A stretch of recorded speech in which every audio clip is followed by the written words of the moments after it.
মহালয়া মহালয়ার দিনে মাননীয় সাংসদ শ্রী অভিষেক ব্যানার্জি নির্দেশে ও টিম অভিষেক ব্যানার্জি মহেশতলার কর্ণদাতা মহেশতলা 34 নম্বর ওয়ার্ডের পৌরপিতা ও মহেশতলার 6টি ওয়ার্ডের ভারপ্রাপ্ত পর্যবেক্ষক মাননীয় শ্রী গোপাল শাহ মহাশয়ের উদ্যোগে শুভ মহালয়ার পূর্ণ প্রভাতে পূর্ণ গঙ্গা স্নানের আয়োজন করেছিলেন ও কয়েক হাজার লোককে প্রসাদ বিতরণ করেছেন।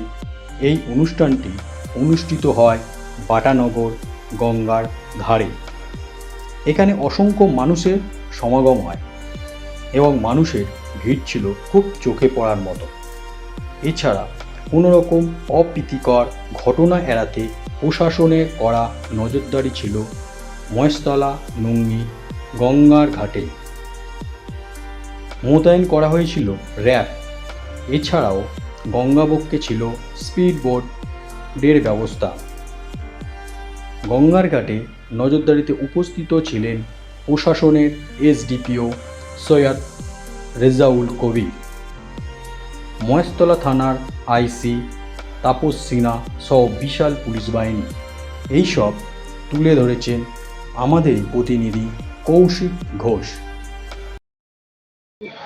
ভিন রাজ্য বাঙালিদের উপর একটা অত্যাচার, এই নিয়ে মমতা ব্যানার্জি সরব, অভিষেক বন্দ্যোপাধ্যায় সরব, কি বলবেন? দেখুন, বাঙালিদের আমাদের বাংলায় অনেক জাতির লোক বসবাস করে, অনেক রাজ্যের লোক বসবাস করে, কিন্তু আমরা কোনো দিন তাদের কোনো রকম সমস্যা করিনি।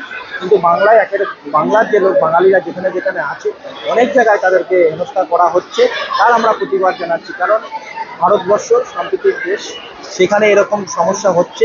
এটা বাংলার লোক কোনো জায়গায় যাচ্ছে, অন্য রাজ্যের লোকও কিন্তু আমাদের রাজ্যে কাজ করছে, তাদের কিন্তু আমাদের এখান থেকে কোনো রকম এখনো পর্যন্ত ইনসিডেন্ট কোনো চ্যানেল কিন্তু দেখাতে পারেনি, কারণ বাংলা ভেদাভেদের জায়গাটা রাখে না। আপনি সবকটা ওয়ার্ডের দায়িত্ব পাওয়ার পর সবকটা ওয়ার্ডের জল, রাস্তা এবং লাইটের আলাদা করে ব্যবস্থা হয়েছে, যেটা আমরা এর আগেও দেখেছি। আর কি কি কাজ আপনার বাকি আছে? আমরা এখন প্রত্যেকটা যেই সব থেকে সমস্যা হচ্ছে, আমাদের এখানে যে পিচ রোডগুলো ছিল, সেই পিচ রোডগুলো বৃষ্টির জলে প্রচুর নষ্ট হয়ে যাচ্ছিল। আমরা প্রত্যেকটা রাস্তা কিন্তু এখন পেপার ব্লক করে দিচ্ছি। মুন্ডি স্টেশন রোড, আখড়া স্টেশন রোড, যতগুলোই আছে মোটামুটি আপনারা দেখতে পারবেন, সরকারপুর রোড, অনেক রাস্তা, প্রায় 16টা রাস্তা আমাদের এখন পেপার ব্লকের কাজ চলছে। মাননীয় সাংসদ আপনারা জানেন যে ডিবিটি রোডকে প্রথম ওয়েস্ট বেঙ্গলের মধ্যে এত বড় রাস্তাকে পেপার ব্লক করা হয়েছিল, সেখানে যখন আমরা সুফল পেয়েছি, সেখান থেকে আমরা দাঁড়িয়ে এখন প্রত্যেকটা রাস্তাকে আমার পেপার ব্লকে কনভার্ট করে দিচ্ছি, যাতে প্রত্যেক বছর সরকারের পয়সা বাঁচে এবং মানুষ যে নাজেহাল হয় পিচ উঠে যাওয়ার পরে যে মানুষের সমস্যা, বর্তমান যে আকড়া রোডে যে সমস্যা হচ্ছে, আরও বিভিন্ন রোডে যে সমস্যাগুলো হচ্ছে, সেই সমস্যাগুলো কিন্তু পেপার ব্লক করে দিলে আগামী 15 বছর আর থাকবে বলে আমার মনে হয় না। এমন আপনার বুকে যতগুলি ঘাট আছে, প্রত্যেকটি জায়গায় প্রত্যেকটি লোক অর্গানাইজ করে, যারা দায়িত্বে আছে, এবং আমরা প্রত্যেকবারের মতন এবারেও করেছিলাম। কিন্তু এবারে আমরা দেখছি ভিড়টা অনেক বেশি। আমরা 5টার সময় যে ভিড় দেখেছি, ভিড় ক্রমাগত বাড়তে চলেছে। আমরা 30,000 লোকের অ্যারেঞ্জমেন্ট করেছিলাম, মনে হচ্ছে আমাদের কম হবে, বা এখনো পর্যন্ত যে আমরা চলছি আমরা চেষ্টা করছি। আজকে আর কি কি কর্মসূচি আছে? আজকে আমাদের একটা অনুষ্ঠান আছে, ছোট্ট বাচ্চাদের একটা অনুষ্ঠান আছে, গান করবে, ছোট্ট অনুষ্ঠান।